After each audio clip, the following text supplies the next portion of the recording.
Ladies and gentlemen, welcome back from the coffee break. On another panel that will continue the discussions started by Professor Vaughan before the break, as we will be talking about the V4. And it is my great pleasure to have very distinguished guests from all the four capitals, may I say, of the Visegrad Group. Let me welcome here Mr. Sándor Gyula Nagy from the Institute of Foreign Affairs and Trade from Hungary. He's also an associate professor at the Institute of World Economy at the Corvinus University. Welcome. Slovakia is being represented, but when I say represented, I obviously don't mean the official Slovak foreign policy, by Mr. Tomáš Strážay, director of the Slovak Foreign Policy Association from Bratislava. As for the Czech Republic, I'm happy to welcome here my colleague Pavlína Janebová from Association for International Affairs. And for Poland, we have another Tomáš Žornačuk from the Polish Institute of International Affairs from Warsaw. The rationale behind this panel, apart from the fact that the Czech Republic has just taken up its rotating presidency of the V4 group, is this really interesting situation that we find ourselves with in regard to the Visegrad Group, and we have found ourselves in this situation for last few years. On the one hand, we can see, and I think Professor Vaughan described the trend quite astutely, we can see that there has really been a lot of institutionalization, a lot of tightening of cooperation. Much more has been going on. If you talk to people, and if we also look at some data that we've seen in various research being done, for example, by Association for International Affairs, we see that there really is a tightening consultation reflex, that people from these countries talk to one another in Brussels, that meetings are going on, that, as was described, the materials are longer and longer, and more working groups are being initiated. That's on the one hand. On the other hand, dare I say, Professor Vaughan, that this was the most positive thing I've heard about Visegrad being spoken in Prague in my living memory. I'm not that old professionally, but over the last decade. So at the same time, you know, while Visegrad is really functioning, and there is really a lot of that going on in terms of meeting, if you talk to officials, especially in this country, in Bratislava, some of the people who are in charge of that, it's much more doom and gloom, that the kind of success story that we heard from you. So maybe, was it also an attempt for a positive myth-making? I'm wondering when I heard your presentation. Perhaps we can get to that in the discussion after that. But what I'm trying to get at is that we have this mismatch between Visegrad growing more recognized, definitely, more kind of important, more seen, more discussed within the countries, but also at least across the EU, and at the same time, kind of recurring questioning about, like, you know, we have this thing, perhaps it's a useful thing, but what is it really good for? What do we really do with it? How are we able to push our interests? Are there common interests? What are those? And so basically, this is the common theme that will run through the presentation and the subsequent discussion that we will have. We want to focus on the achievement and failures of the V4 in kind of a more recent time, so basically last 5, 6, 7 years. So not the kind of biggest achievement, which undoubtedly is the biggest one, the integration of the countries in the Euro-Atlantic structures, but what has been going on, what have we achieved, and perhaps where we failed more recently. Secondly, what are the topics or areas where the countries agree, and perhaps where they disagree, and how that shaped the cooperation. And thirdly, more kind of future-oriented, what are the opportunities and risks as seen from each of the countries. Obviously, these are quite big topics, and there's a lot of them. And I asked the speakers to be brief, to be able to squeeze their presentations, the initial ones, within 10 minutes, which means that all of them are free to take up the topics that they find most interesting, or perhaps most important from their perspective. I will stop there, and we will go in the order of the program, meaning we will start with Tomáš, then move on to Sándor, then Pavlína, and then ending up with Tomáš again. So please, Tomáš, the floor is yours for the first 10 minutes.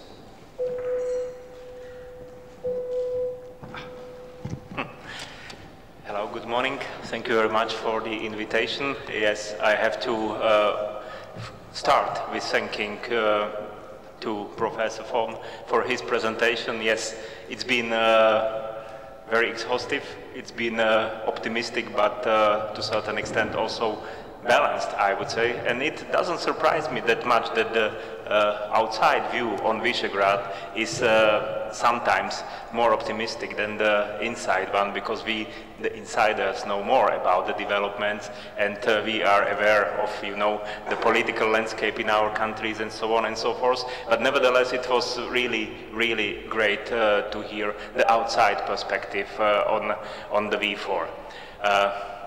Jakub, you sent us a couple of questions and, well, an annotation of this panel, and what first came to my mind was that we have to decide somehow whether the V4 is the jewel or the thorn in our actually crown, so to say, and perhaps we can have a vote on this, but I think this is not the purpose of this panel. The purpose is to present actually the realistic views and assessments on the V4 from the researchers' perspectives, not from the political perspectives. And yes, we academics and think tankers are usually more critical than the political leaders, because I think that what happened in the V4 in the course of last couple of years, yes, perhaps since 2015, as you mentioned in your notation, that it got more politicized, the V4. I think that this move has been made because of the new topics that emerged on the scene, and yes, the migration crisis that gave the recognition. I'm not speaking whether the good one or the really not really positive one in the EU, but gave part of the recognition to the V4 happened or was happening since 2015. But before that, the V4 politically was in the hands of foreign ministers and foreign ministries. Since 2015, so to say, we can observe the move from foreign ministers and foreign ministries to the offices of the government, and especially our prime ministers got associated highly with Visegrad. And since they are the most visible personalities and political figures in the V4 countries, then also the domestic recognition of the V4 increased. Of course, political dimension is something different than sectoral dimension, and if you would imagine an iceberg, then yes, the political declarations and the politicians themselves are the top of the iceberg, while the sectoral cooperation and all the networks of experts are below the water level. But it is substantial to have, you know, such a mass, critical mass of people who do cooperate in the V4. And I think that this is what characterizes the V4 also recently, and where the cooperation has improved significantly within the last 29 or almost 30 years already, because we are going to commemorate the 30th anniversary of the V4 next year. To understand the V4 properly, I think it's, from my perspective, it's neither jewel, it's nor crown. It doesn't need to be praised, it doesn't need to be cursed. I think what this needs to be said, it is that it is very pragmatic cooperation. It's not, the V4 has never been the bloc of the countries. It has never been an alternative integration structure to the European Union, NATO, or whatever. It's been so to say, the coalition of the countries who will to cooperate and who were willing to cooperate on selected issues. Professor Fon mentioned that from his perspective, the V4 is highly institutionalized and in a very effective way. I would rather use another term for this, in order to describe the way how the V4 is organized. From my perspective, of course, we have the one standing institutions, that is the International Visegrad Fund, but all those meetings of prime ministers, rotating presidencies, annual reports, and expert meetings, and so on and so forth, can be named as informal structures, I would say. So from my perspective, the V4 would rather be described as informally institutionalized initiative. And this informally institutionalized framework provides the V4 with certain flexibility, with high flexibility, I would say, because imagine that since we do not have any secretariat or, you know, ruling institutions, so to say, the decisions of the V4 representatives of the governments are not legally binding. These are just declarations, and what you can hear on the website of the Visegrad Group are mostly the declarations that again show the will to cooperate in certain areas. Of course, this flexibility goes hand in hand with pragmatism, and it goes hand in hand with diversity in positions of V4 countries. And as it was rightly pointed on by Professor Fon, in the past actually we had several very important issues where the V4 countries were not speaking in one voice. We are going to have such, you know, diverse views on many issues in the future. Currently, we can just admit that we do not have the same voice or the same perspective on the future of the European Union, shaping of the future of the European integration, because here Slovakia is in a different position, structurally different position because of the membership in the Eurozone than Czech Republic, Hungary or Poland. But I think that this low institutionalization or informal institutionalization is allowing the V4 to cooperate and to exist regardless of these differences, even in very strategic issues. Look at the Nordic countries that have been mentioned already. They are on a different orbits of European integration, more or less all of them.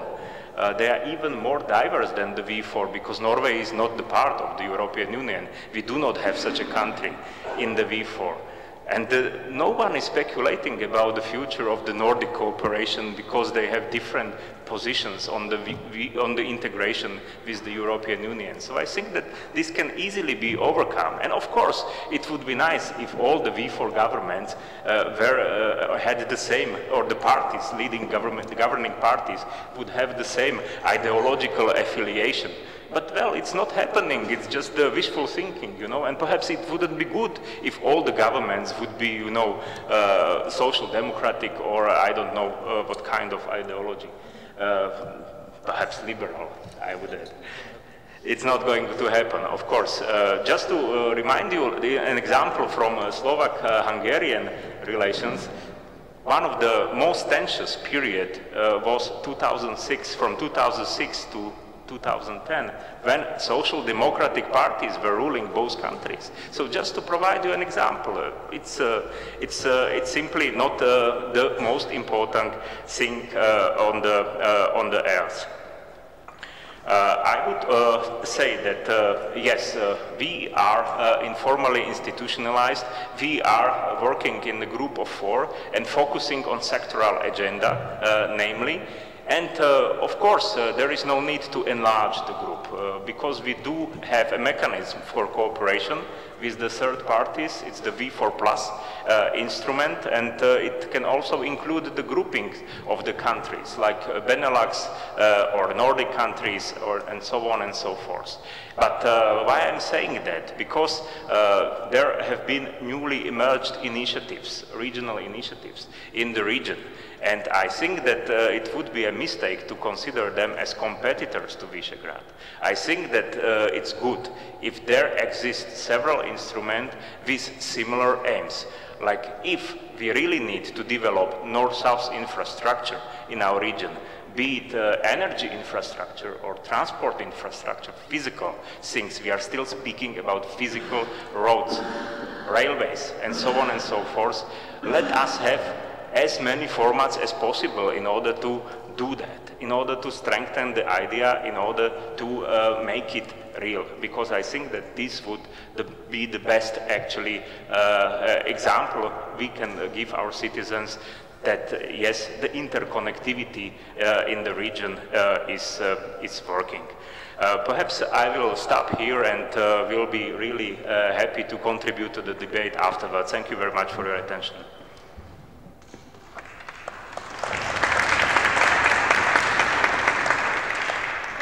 Thank you for your excellent timekeeping. So we have this kind of vision of V4 as a pragmatic, informal cooperation, one of many organizations on the shopping list. Now we're moving to Sándor. Sándor, what do you have to add to that? Good morning, everyone. Thank you for the invitation, and we were doing some kind of division of labor with Tomáš just before starting the event, which means that I knew that when he will stop, and there I can continue with some topics. So I would like to add and reflect a bit already on your points. You are saying that the cooperation between the V4 countries are right now on Prime Minister's level. And I absolutely agree on it, and I see this as a bit of a problem as well. Why? Because right now, it's better, that right now the Prime Ministers of the Visegrad countries are quite connected, and they have a personally good relationship, and they are cooperating a lot. The problem comes when this cooperation should continue in a lower level, on ministerial or expertal level, because there are sometimes problems with connectivity to the topic and willingness of cooperation between some lower level experts or even ministers.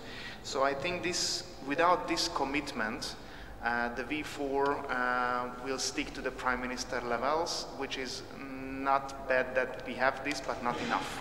So I think we have to go on a bit, so even when you are from different parties, as all the Prime Ministers of the Visegrad governments are from 4 different party groups, and they are still cooperating because they have common interest, and they realize that Slovakia or Czech Republic or Hungary alone cannot have the same weight in some topics as the 4 together.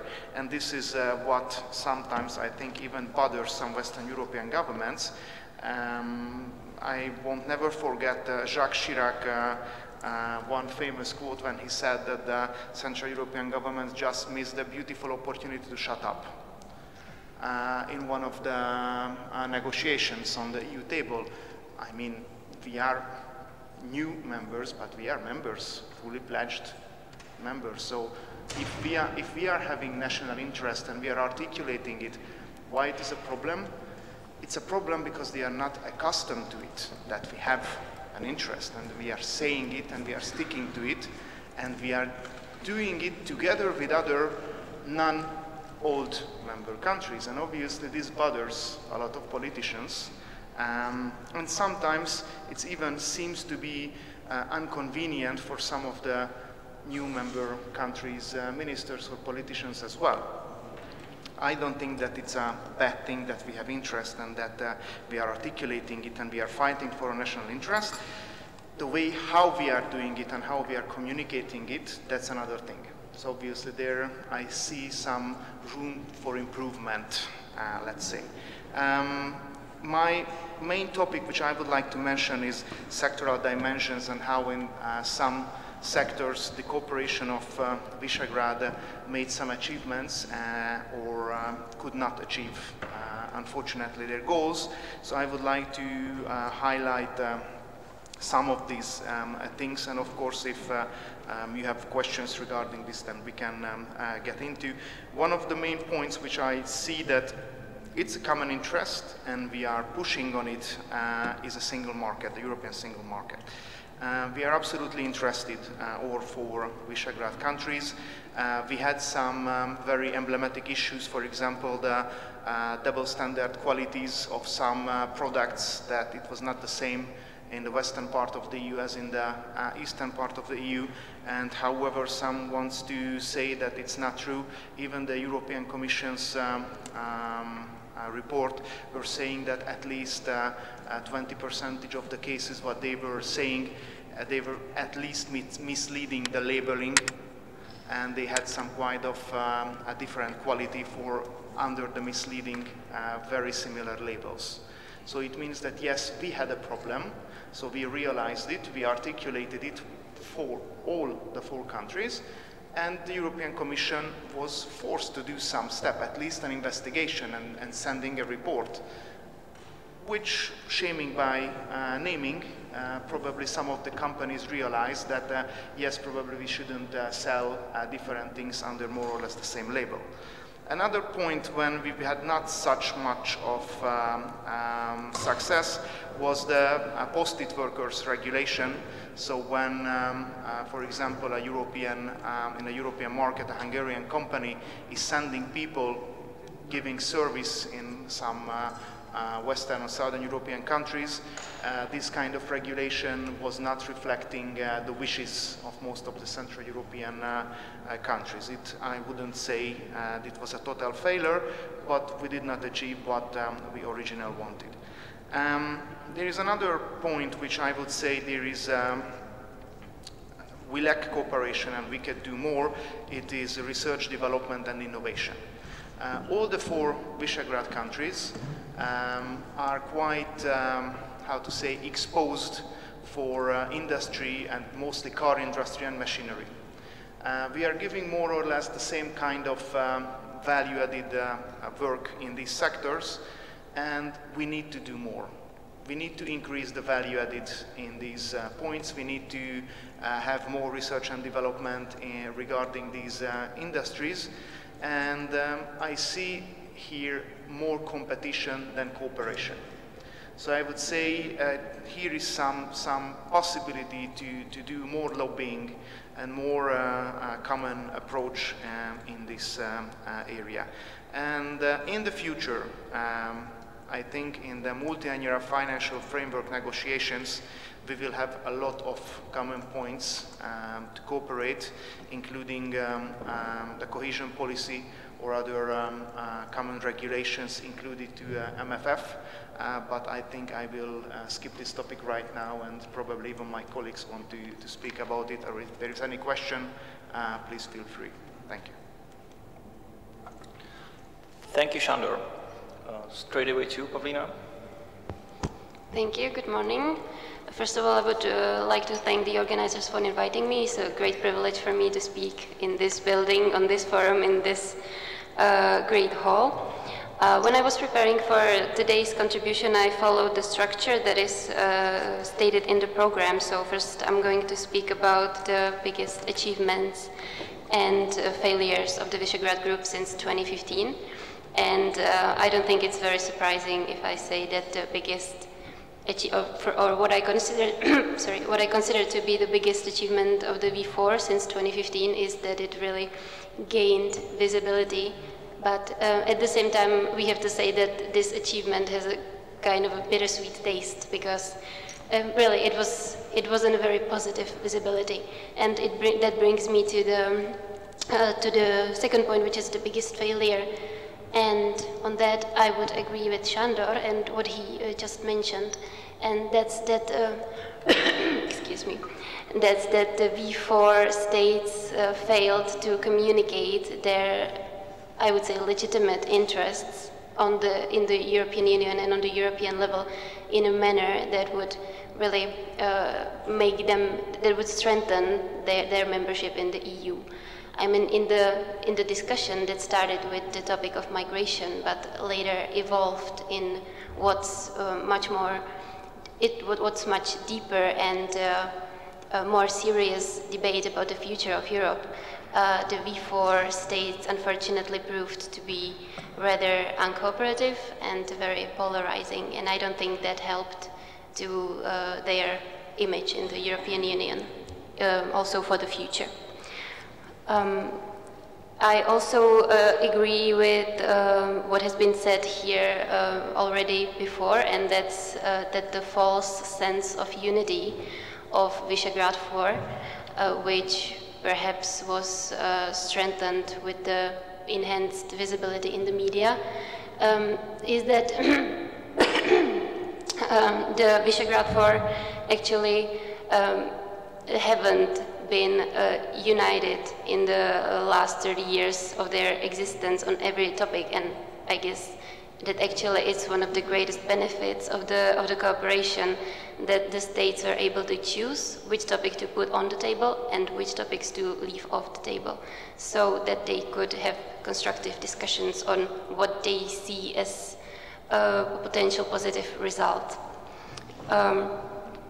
If I should state what, in my opinion, is the topic that would that should be followed by the Visegrad states, and that also would help improve their image in the European Union, it would definitely be the support for the EU enlargement in the Western Balkans, and also the support of the democratization processes and cooperation with the Eastern Partnership countries. If I move to the topic where the Visegrad states aren't really on the same page, I would have to say it's perhaps it's the importance that the Visegrad Group has for each of its members. Because if you look at the Visegrad Group as it is now, we, as Tomáš already said, we see that Slovakia is on a bit of a different pathway, on a different way in regards to the European Union. Also, it's obvious that Poland is much bigger, and while the V4 might be useful for it on certain occasions, it doesn't really need it on other ones. And then when it comes to Hungary, we could see in the last 4 years that for the Hungarian Prime Minister Orbán, the Visegrad 4 became a tool for showcasing his priorities and really putting forward the image of the V4 as the bloc which is sort of opposing the Brussels, I would say, core, the EU core based in Brussels. For the Czech Republic, I would say that the V4, or at least for the current political leadership in the Czech Republic, I would say that the V4 is sort of controversial, because on one hand we can see that the Czech public is very much in favor of the Visegrad cooperation, and for example, the leaders of the other V4 countries are seen very high in the Czech public's eyes. But on the other hand, it's, and I hope that at least a part of the Czech political representation sees that it's not very beneficial for the Czech Republic to be seen in this seemingly united group of 4 states, out of which 2 have serious problems with the rule of law and democracy. So I guess the main challenge now for the Czech Republic is to try to talk constructively to its partners in the V4, but at the same time trying to build the Central European policy of the Czech Republic in a much more inclusive way, and also including Germany, Austria, and really trying to find topics that we can cooperate on instead of preferring one format of cooperation over the other. So that would be it from me for now. Thank you, Pavlina. And over to you, last but not least, Tomáš. Thank you very much, and good morning, everybody. My name is Tomáš from the Polish Institute of International Affairs in Warsaw, and I'm going to present you some views of the Polish government of the big Poland, how it sees the Visegrad cooperation. I am not representing my government, I am not even representing my institute, since we are an autonomous researchers within the institute according to the law, and we have to oblige to the law. 4 points that I prepared my short introduction around will be what are the biggest successes and failures, number 1. Number 2, what are the common stances within the V4, what are the differences, we'll go to number 3. And the last point will be a couple of words about the future of cooperation from, again, the Polish perspective, since we are just a few days before the elections in Poland, and some parties are more outspoken on the foreign policy and regional cooperation in general. The biggest success from the Polish conservative government that we have at the moment in power within the V4 is of course the migration policy. Poland sees it as a stance of V4 that was taken over eventually by the whole European Union. So it's seen from the Polish perspective as we are the V4 is the authors of the eventual solutions that came to the so-called relocation of the migrants or asylum seekers, which didn't happen according to the law, the rules that were proposed in the Western Europe. The failures, there is no failures, but there is a disappointment, and the biggest disappointment from the Polish perspective is re-election of Mr. Tusk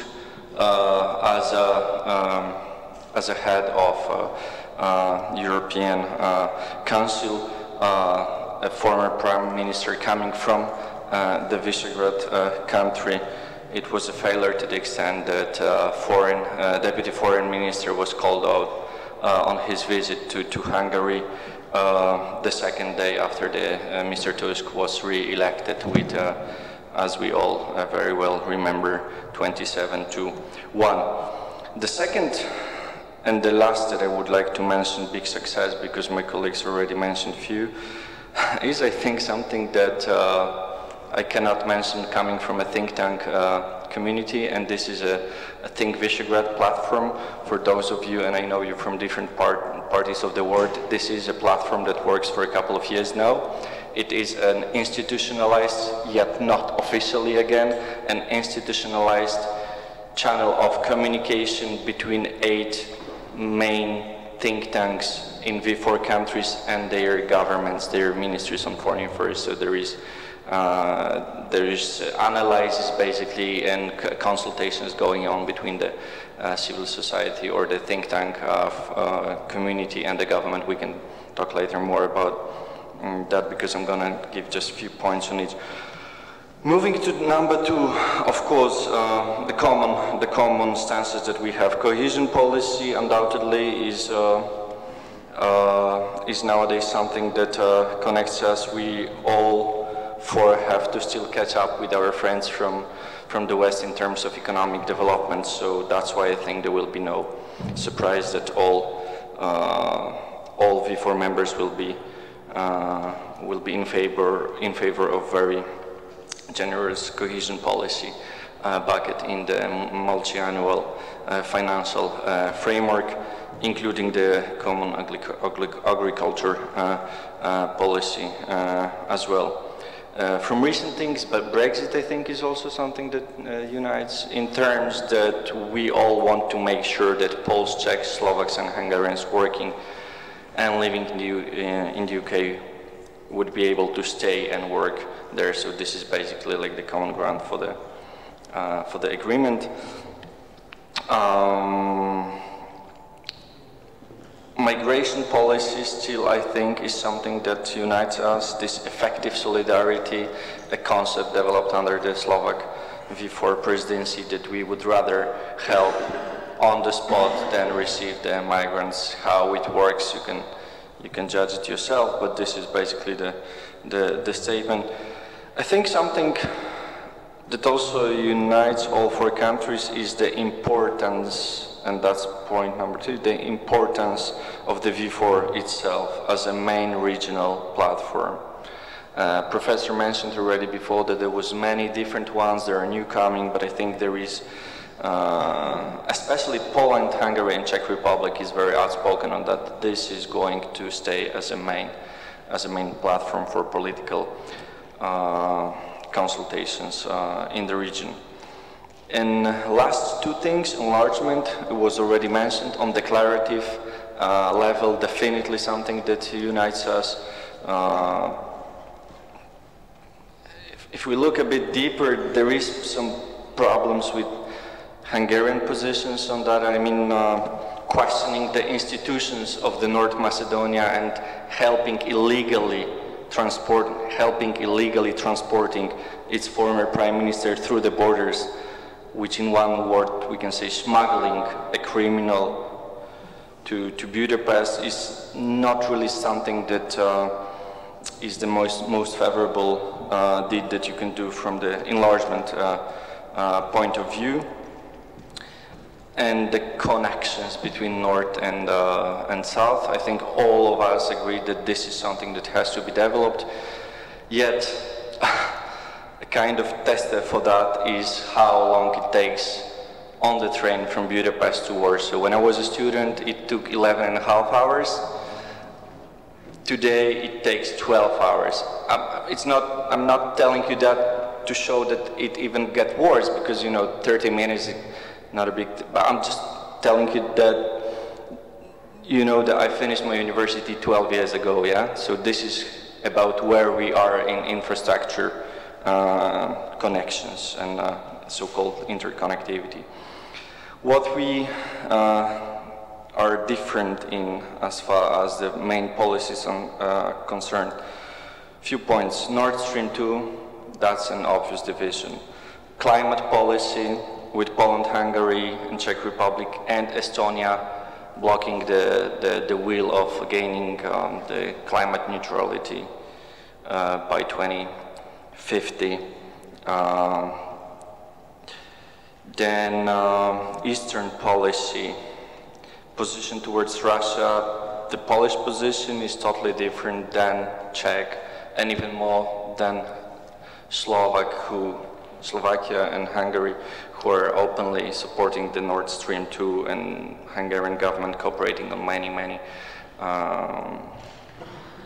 energy and other important political issues with Russia, leading Hungary not to support Ukraine to the extent that Poland would like it to support, even blocking some discussions within NATO. So this is definitely somewhere where we differ. Yeah, multi-speed EU. Slovakia is, since it is part of the Eurozone, it's not bothered that much with this multi-speed EU, whereas Poland and Hungary especially are totally against even raising this kind of discussion.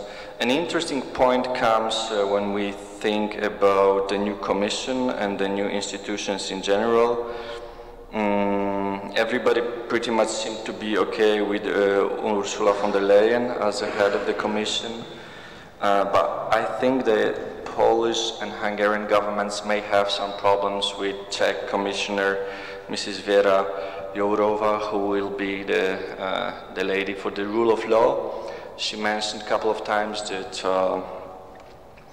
that the rule of law is in danger in Poland, and that the division between the executive and judicial power are risky or in danger as well.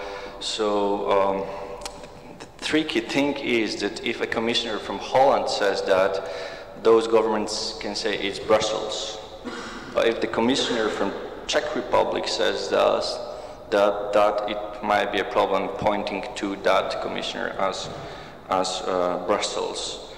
And I'm saying that because Mr. Minister Aleš Chmel has also told us that trust and the rule of law is something very important that we have to build on our cooperation. There is also minor issues like Frontex.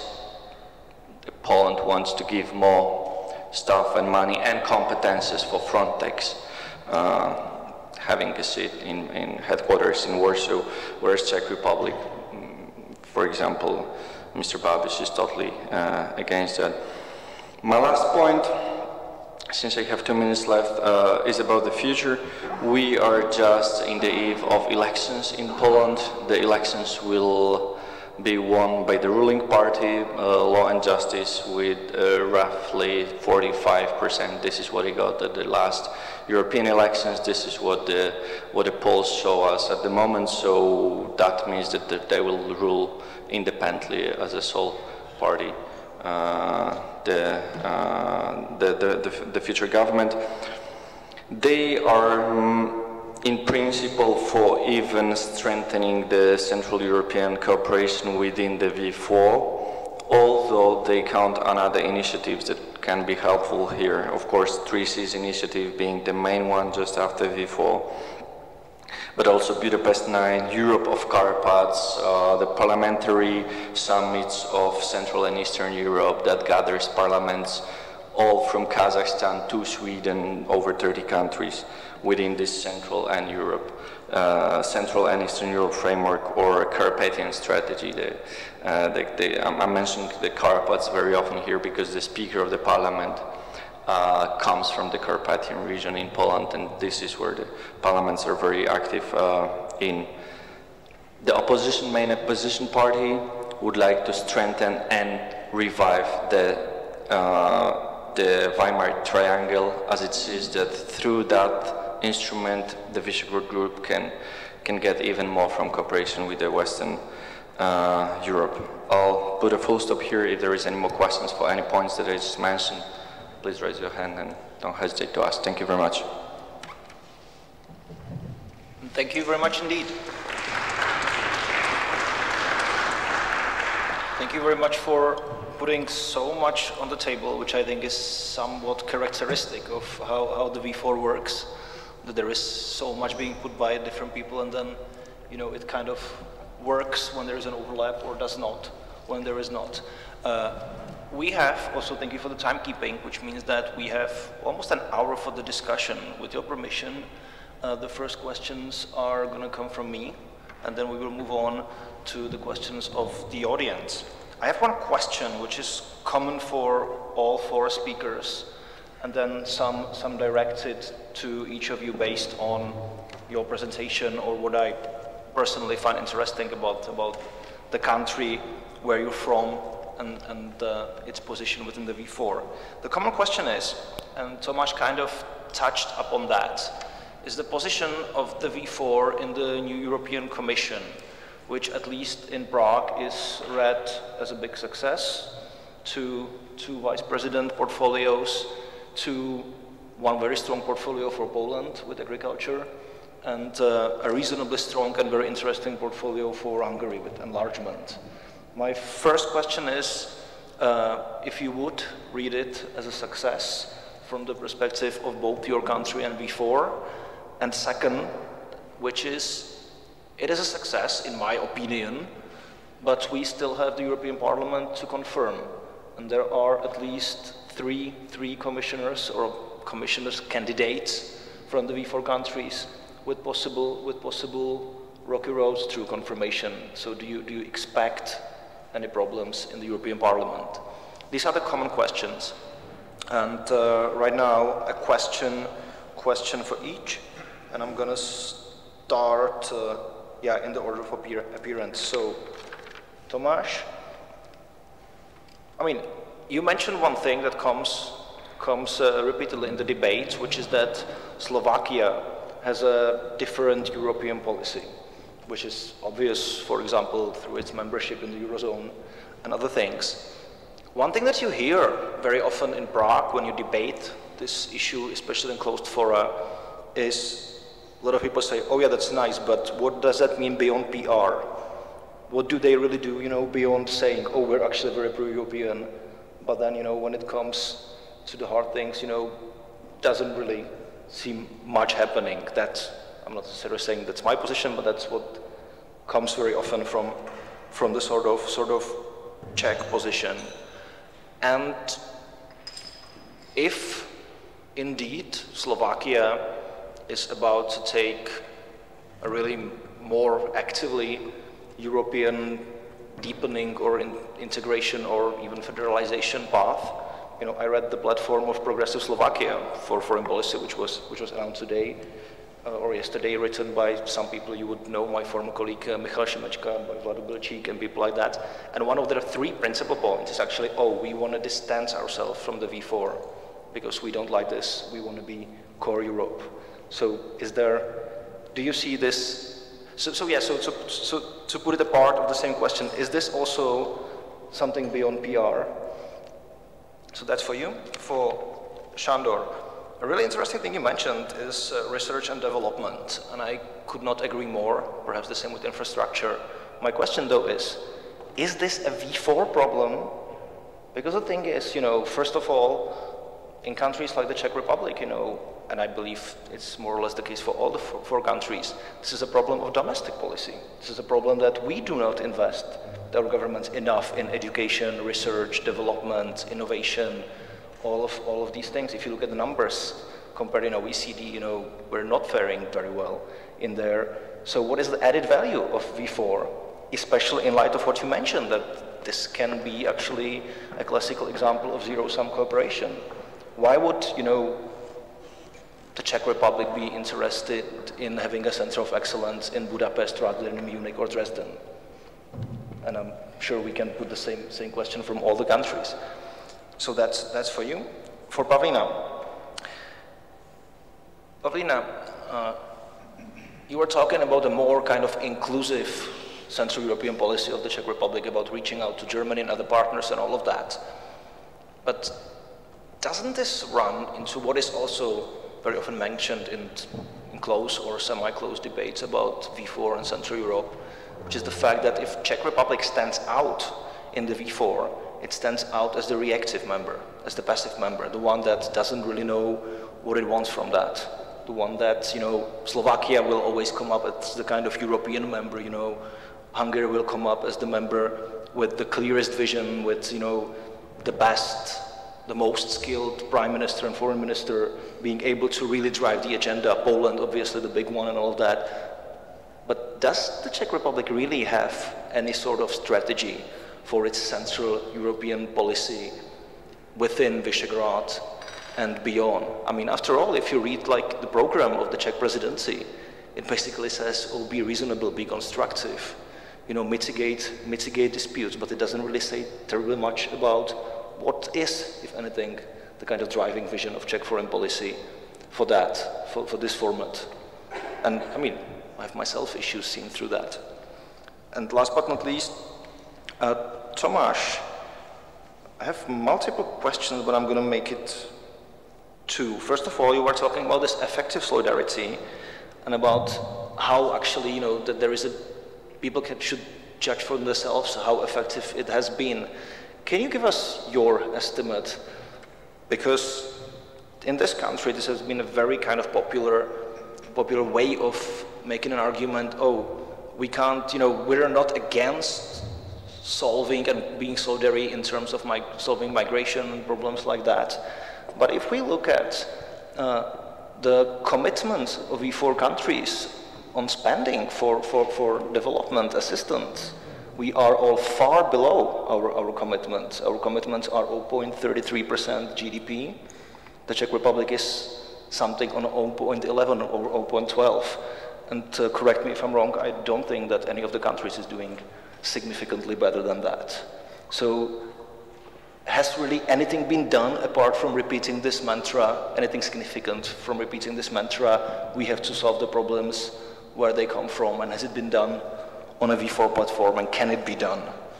And I think I'll stop that. That's way more questions than I originally thought about asking. Okay, do we want to go in the reversed order, starting with Tomáš? Or do you want, yeah? So we're going to go Tomáš, Pavlína, Sándor, and then Tomáš. Okay, so for those of you who don't know, effective solidarity was a concept developed during the Slovak V4 presidency, and it was about helping possible migrants and asylum seekers in the countries of origin instead of receiving them and helping them settle down in our countries. Which now we can speak about shortcomings of such a concept, seeing what's going on in Damascus and Aleppo for hours, but I'm not here to do that. Spendings on the spot. If I'm not mistaken, it is somewhere for our 4 countries, it's anywhere between 0.09 and 0.31. Please correct me if I'm wrong, but I think those are one of the last data that we can have. I used to work in the UN before, and in New York, and I remember very well the Millennium Development Goals, 1% of spendings for foreign direct help and investments. Very, very low comparing to that in the Visegrad countries. It is not an exception in Europe, though. It is not an exception in Europe. Look, in Polish media, I remember the president's minister going to Jordan with a basket of teddy bears, bringing to the kids in there was pretty much the image that was shown to the Polish, how we help there. There is some money given as well, but I don't think anybody who was analyzing independently on this subject in Poland would say that yes, government was helping the way it was announcing it would in the Middle East and North Africa. Under the previous government, but that's an era before, we were spending significant amount of our foreign aid in especially Tunisia and in Egypt, which was withdrawn later, and naturally Poland focuses of course on the eastern countries like Ukraine, Georgia, Moldova, even Central Asia. Now, effective solidarity, you all know how it works in Hungary and what the Hungarian Prime Minister has to say about the migrants and possible asylum seekers.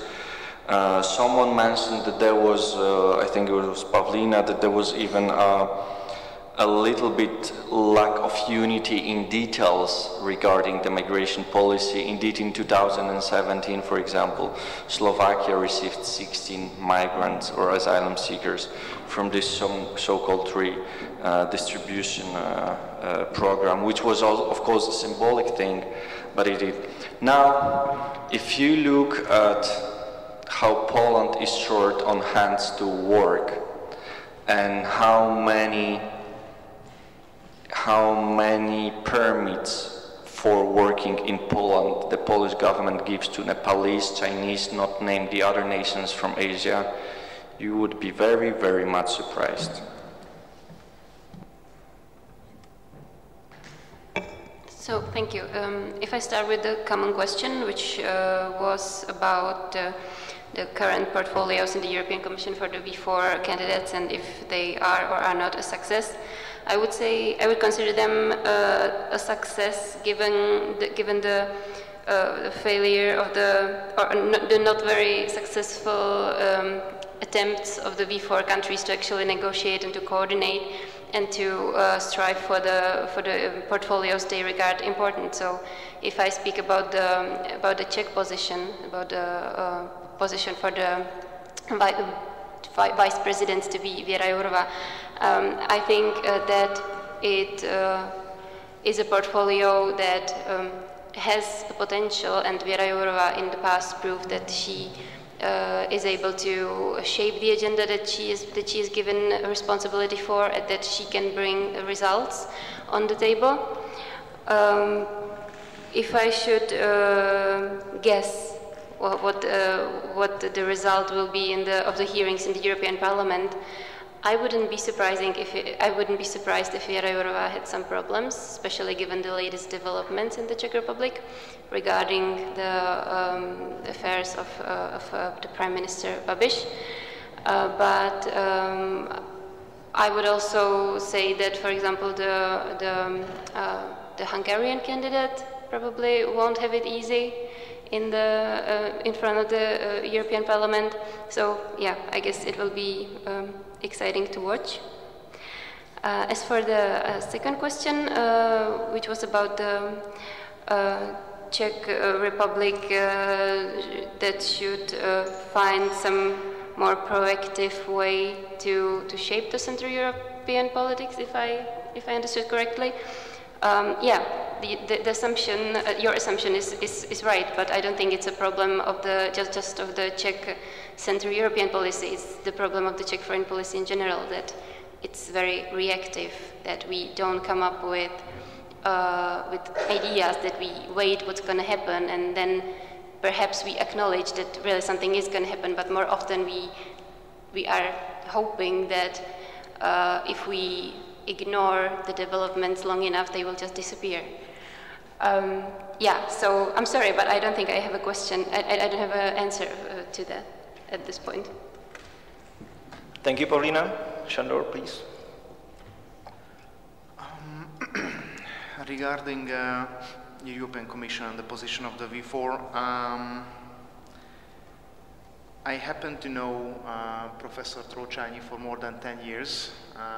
He was my professor and colleague at the university, and we were working a lot, so probably I'm not the most objective one to say how his achievements in the last few years in government were. I have to say that, yes, he's a conservative, but meanwhile he's a very European and very open-minded guy, and he's an excellent diplomat and negotiator. So obviously you cannot detach some of the achievements of the Hungarian government from his name, but as a person I think he's absolutely capable to be a very good commissioner, and he's absolutely capable to make the best possible achievements in the enlargement portfolio. And I don't think that in the European Parliament most of the MEPs are questioning his qualities. What they will question is the results he were putting on the table inside the Hungarian government. I think that he will be a bit roasted, or more than a bit, in the European Parliament hearings, but I don't think that he will be out of the list. So I think he will get the post, and even for this post which was assigned right now in the first round. Research and development. I think we should start in small. So I don't think that the whole Visegrad 4 countries should start with a huge common, I don't know what kind of billions of euros investment in research and development and everything in one country. We should start with small steps, and small steps means if you are looking at the statistics, how much money is coming for Central European countries from European Union research and development funds at the framework program, you will see that we are not reaching our share of population, which means that we are not applying in an efficient way. So we can start from this point to cooperate, to have a look how we can do it better. Of course, it's always, you have to have at least 3 or more countries into the application. We are 4, so, you know, we can start something inside the V4 cooperation, and I think this is an absolutely positive message, even for the European Union, that the Visegrad countries are trying to focusing on research and development and innovation, which anyone can say it's nationalistic, it's short-sighted, it's against migrants or whatever.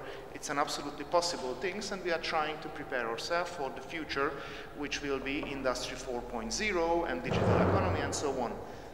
So why not start cooperation? I'm not saying we have to start with the first, I don't know what kind of plant built in Košice or Miskolc or whatever, but let's start to do some kind of cooperation in this sense, because it all have European Union policy effects. This about your questions, and I would like to reflect some of my colleagues' position. yes, I have to say that Mrs. Jourova is probably not the, how to say, most popular commissioner among the Hungarian politicians, I mean government politicians. And I think that they are a bit, how to say, preoccupied how she will push hard on the Article 7's procedure against Hungary, and probably regarding Poland as well.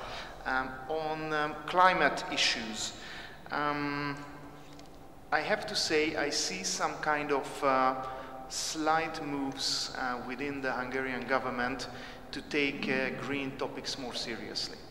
And this was mostly because of the European parliamentary elections, because you've seen how the Green parties emerged, and you can see in some of the public surveys that in Hungary some of the people are really concerned about this, and in Hungary we don't have a real Green party, and I don't think that the Hungarian government and the leading Fidesz party can, how to say, can afford not to speak about the topic, not to handle the topic, not to do something about this.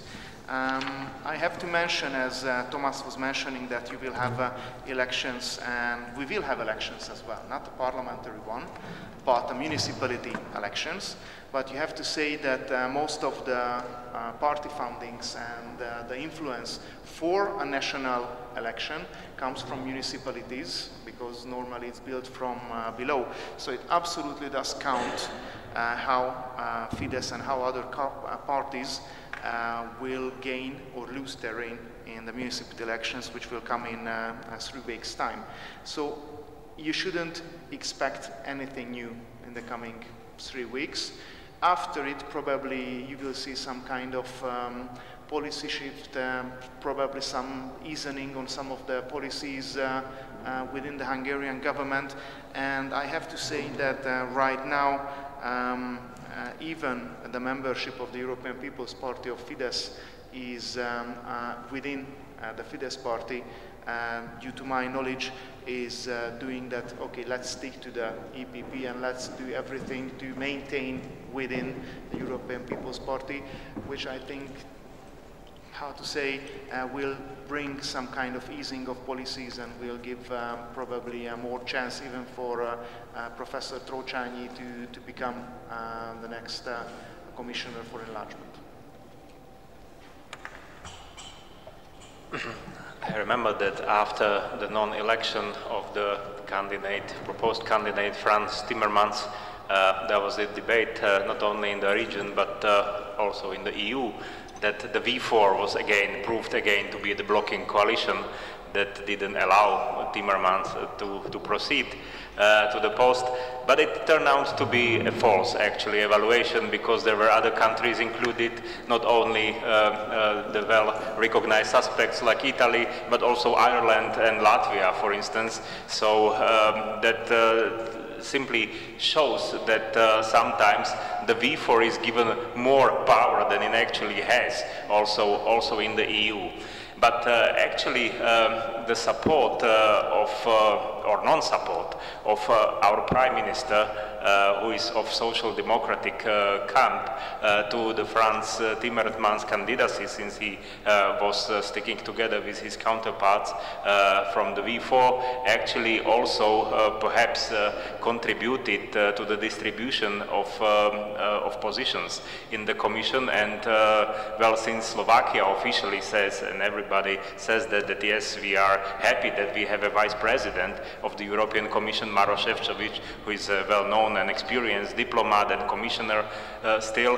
The portfolio he has now is a bit weaker than he had until recently, so this can be explained partly also by this political, actually, competitions, I would say, among the member states and in the European Parliament as well. But otherwise, I would say that V4 can be satisfied. I think it's not only Poland that has a very interesting portfolio, but for all of us, Hungary actually, the enlargement and neighborhood policy, it is something that we very much actually concern or perceive as a priority of our foreign and European policy. So that should be also appreciated. I think that yes, that's true. That some of the commissioners will be grilled more, some of them will be grilled less, but. Let us see, actually, it's too early to assess anything.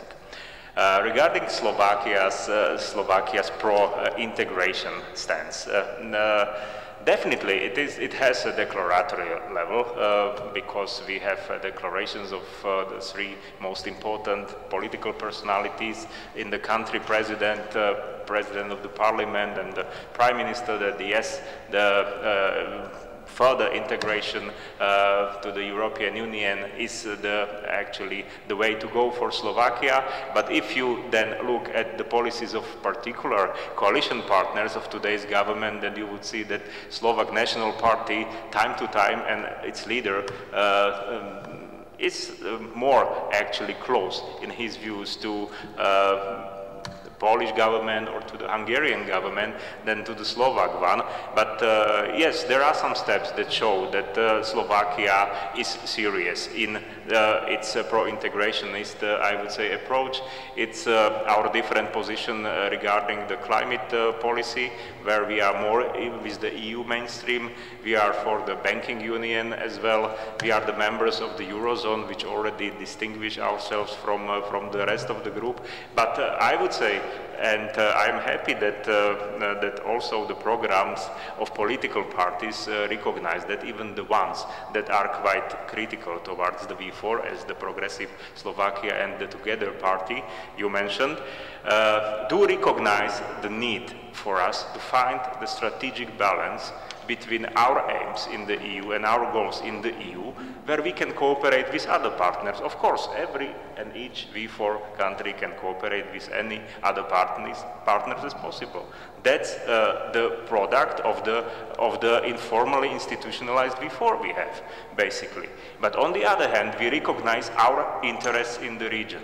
Just to name you, just to put or present some economic figures, for Slovakia, the V4 countries are the most important trade partners. Of course, Germany is on the first place, as in the case of other V4 countries.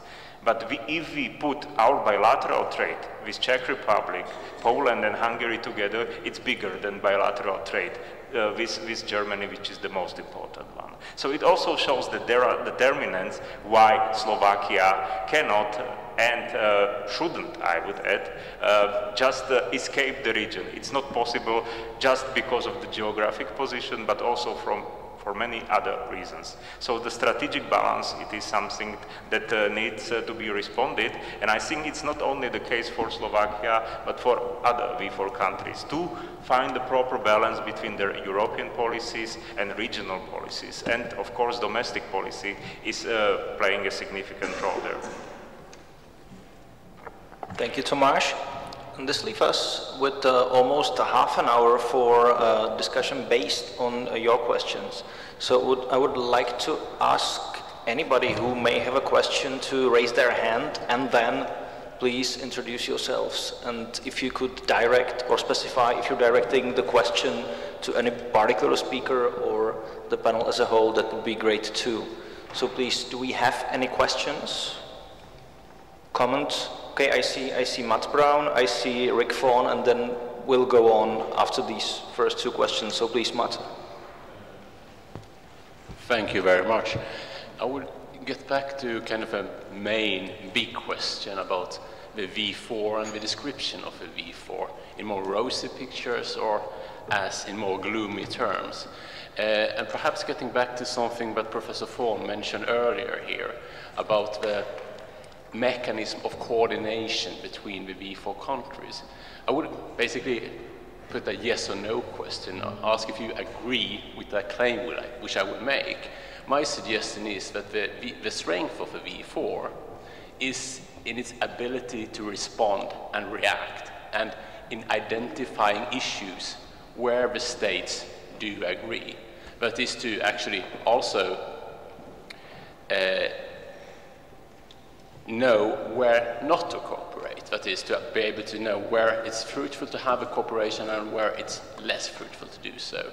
And my suggestion is that the V4, in such respect, is a quite efficient, territorially based coalition within the Council, for instance, of the European Union. That is, that quite good at identifying where cooperation can be useful, and thus, for instance, also, it was referred to here, the different views on climate.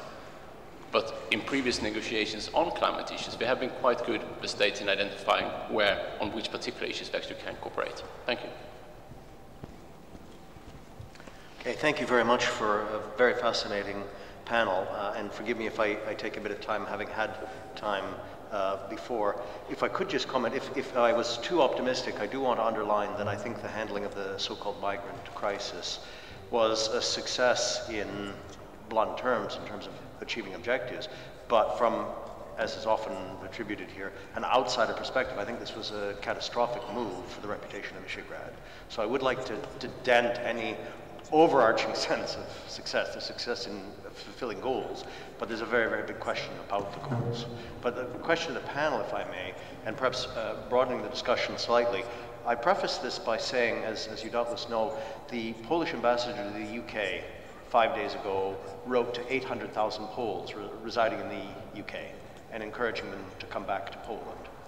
Two related questions, so I am actually getting the questions. One is, does the panel generally think that there will be an exodus of Central European citizens residing in the UK? And two, will that have any impact on domestic and then regional politics here? If you have a return of people who are, by the virtue of working in another country, energetic, outgoing, probably not fluent in English, with disposable income and so on, will that have an impact on regional dimensions, and particularly on perspectives on the EU? Thank you very much. Okay, thank you for the questions. So we have a question regarding the nature of the beast, and then a question regarding the possible exodus or return back. Anybody ready to start? Okay, so I suggest we go from that end of the table to that one. I would like to react on the Professor Fohn's question regarding Brexit. It's quite hypothetical, like everything regarding Brexit, because always 2 months before a possible date we were all convinced that this will happen, and it did not, and then again convinced that it did not. So I'm not convinced that it will happen on the 31st of October. If it happens, and if it happens without a deal, that's the worst case scenario. I think some of the workers, Central European workers in the UK may leave. Obviously not all, because some of them already have some possibility to ask for residence and so on. But some recently arrived in the last 2-3 years. Probably they will think that they are better off in Central European countries. And we had one kind of similar event during the economic crisis, the financial crisis in 2008-9, when in Britain, from Britain, a lot of Polish workers came back to Poland. And if you see the effect on Poland of this influx of quite well-trained and English-speaking and with some spare money in the pockets influx, you see the macroeconomic effect on Poland, which means that they were the only economy in the EU which had no crisis. They had just a flow increase of GDP 0.7 in the worst, and then went back and grows until now.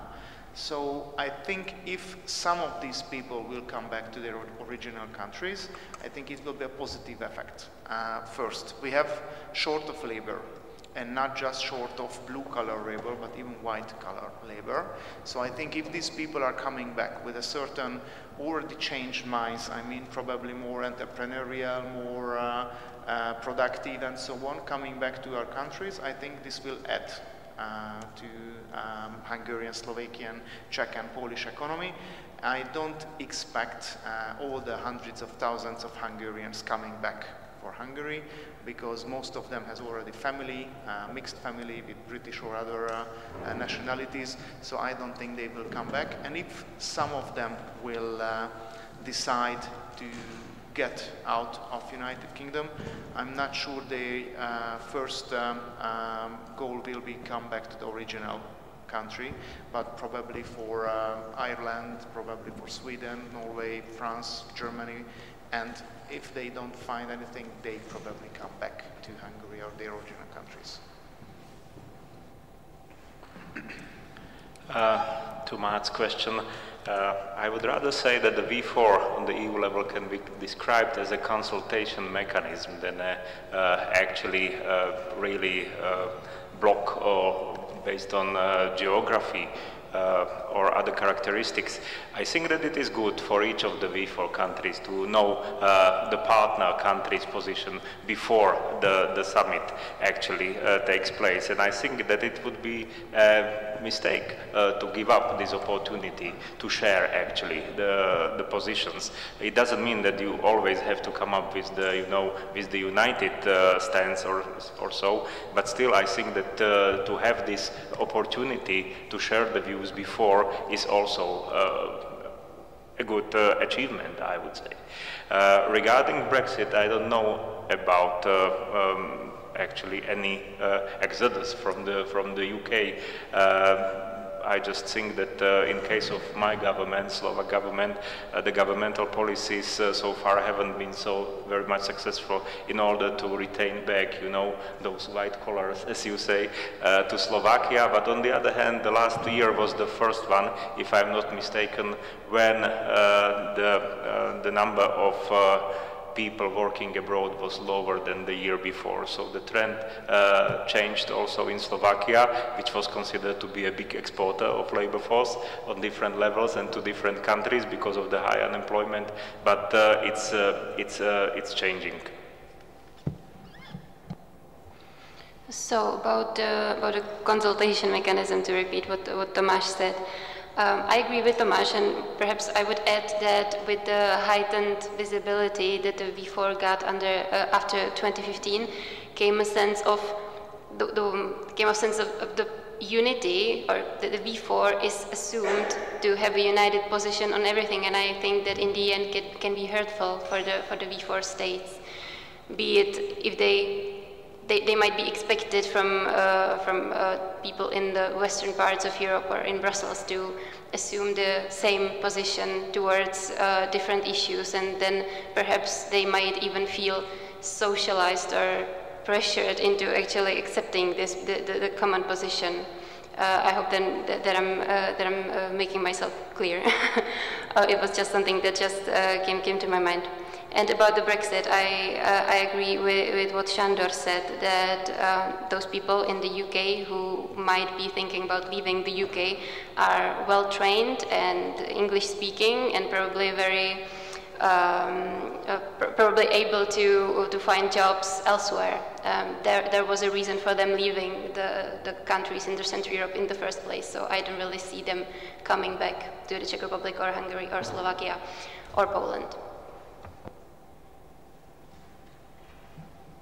Okay, for mapping the subjects that we have things in common or we have completely different position, I think that we know each other very well. I mean, in times of media and internet, you don't really need to call Budapest or Prague in order to know what's their position on a given thing is. I just wanted to let you know that even though sometimes the common position is taken, somebody already mentioned that it's not legally binding, so it can change.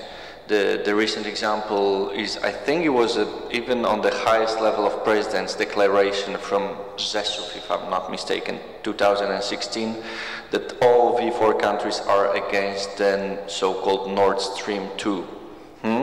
Now we know where we are with Czech Republic being neutral at best, and Hungary and Slovakia being fine with the Nord Stream. So only Poland is sticking to this declaration, which again is not binding. As for the wishful thinking of our ambassador to London, 800 Poles. I think it didn't count my cousin and few of his friends who just left. So, according to the data that we have, is well over 1 million and it's closer to 2 million somewhere, yeah? Look, I just checked what is the unemployment rate in Poland. It's 5.1.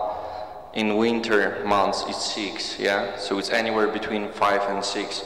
According to common economic theories, if there is unemployment lower than 5%, there is no unemployment, yes? So you know what it means to the government. We need people to work. I checked also the data for Warsaw, 3.5 million people, the agglomeration, 1.4% of unemployment. There is lack of people to work. We already have close to 2 million Ukrainians, and they're all working. We have given a lot of work permissions to people from Asia, among others. So there is no surprise that Polish government is hoping for the Poles to come back. Now, my cousin and his friends, they might come back because they do very simple jobs, and yeah, they're young. Maybe they check it, they don't like it. They live in Scotland, close to Edinburgh. They don't like the rain. The fiancé is very upset with that. They might come back. But I remember myself working in Great Britain, Manchester in 2004 when I was a student during the summer, and many of my friends never came back. They have families and kids going to school and stuff. No way they're coming back. Thank you. We have time for 1 or 2 more questions, so if anybody has anything else to ask or add or comment on. Okay, in that case, we don't need to drag on for 12 more minutes, and you will have the comparative advantage of actually being first to the lunch, which I think counts, unless we are joined by many of your cousins, Tomáš. They still in Edinburgh. In a constructive spirit, I think that at least 2 very specific recommendations can come out of this, which are very much in line of what has been said: sectoral cooperation, pragmatic, intergovernmental. I think I kind of like what Sándor was saying about research. So why don't we put some seed money as part of the IVF to create joint proposals for Horizon 2020 and something like that. I think that would be a good start. And then sensing that, you were talking about this kind of slowly shifting position on climate change, and I think that's something that has been happening across the 4 countries. I have a perfect conservative solution, and that's like seed money for actually the seed, reforestation, which I think could be another of amazing joint projects and something that is very marketable at a low cost, which arguably has been what Visegrad has been about for quite a long time. On that note, thanks a lot. The lunch will be ready in 12 minutes, if they are on time here. So if you could all just walk very slowly towards that end of the building, you will probably still be able to be there before the other 2 sessions are finished. And then we will be back after lunch. Thanks a lot to everybody.